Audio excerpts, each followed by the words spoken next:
अमरजन public school. आज जो हमारा अध्याय है ये हिंदी व्याकरण है। ये कक्षा 5वीं का अध्याय है बेटा। तो आज हम इसमें पाठ 8 क्रिया पढ़ेंगे।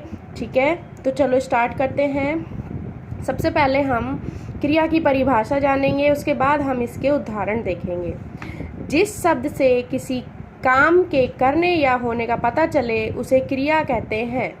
ठीक है, जैसे यहाँ पर लड़का तैर रहा है, तो लड़का क्या काम कर रहा है? तैर रहा है। वर्षा हो रही है, वर्षा हो रही है, यहाँ पर क्या हो रहा है? प्रकृति के द्वारा खुद से काम हो रहा है। दादाजी बैठे हैं, दादाजी क्या काम कर रहे हैं? बैठे हैं। पेड़ पर कोयल गा रही है, यहाँ पर पेड़ पर कोयल क्या कर रही है? गाना गा रही है।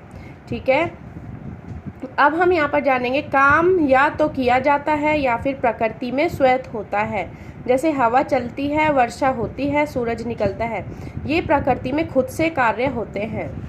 आगे हम जानेंगे जैसे कि क्रिया क्या होती हैं, जैसे चलना, बैठना, उठना, हंसना, रोना, पढ़ना, जागना, पीना, खाना, सोना, तैरना, लिखना, ये हमारे क्रिया शब्द हैं। अब क्रिया के मूल रूप भी होते हैं जिनको हम धातु कहते हैं।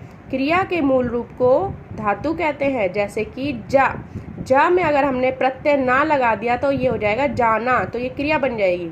लेकिन अभी हम सिर्फ बोल रहे जा, तो ये हमारा क्या है? धातु रूप। पढ़, लिख, खा, इसमें प्रत्यय जोड़कर क्रिया रूप बनाए जाते हैं, जैसे जाना, पढ़ना, लिखना, खाना।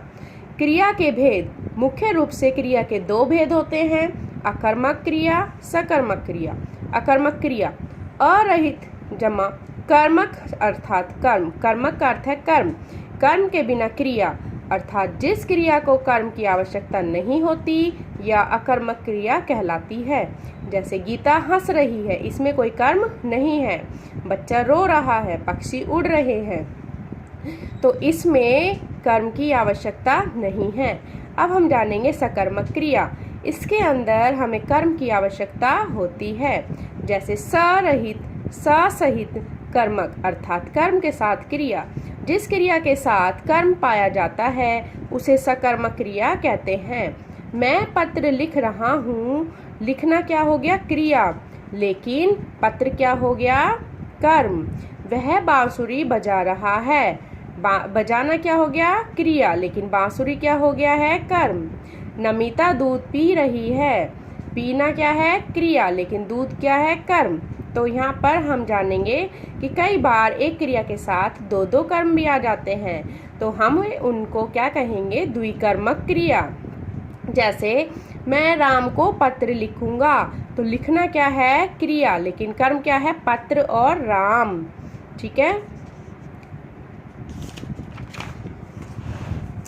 आगे हम जानेंगे कि होना, है तथा था भी ये क्या है? क्रियापद हैं 3, होना, है, ता। ठीक है, कुछ वाक्यों में 2 क्रियाएं पाई जाती हैं, जैसे 2 कर्म पाए जाते थे ऐसे ही 2 क्रियाएं भी पाई जाती हैं। जैसे वह पढ़कर सो गया, पढ़ा भी क्या है? क्रिया, लेकिन सोना भी क्या है? क्रिया। यहाँ पढ़कर पूर्वकालीन क्रिया है। तो कई वाक्यों में मुख्य क्रिया और सहायक क्रिया भी होती हैं। मुख्य क्रिया कैसे?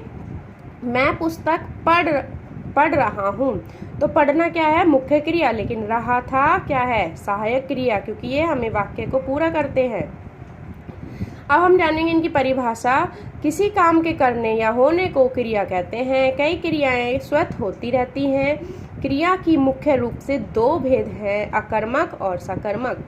जिस क्रिया के साथ 2 कर्म हो उसे द्विकर्मक क्रिया कहते हैं। बेटा आपको आई होप ये चैप्टर अच्छे से समझ आया होगा। Thank you.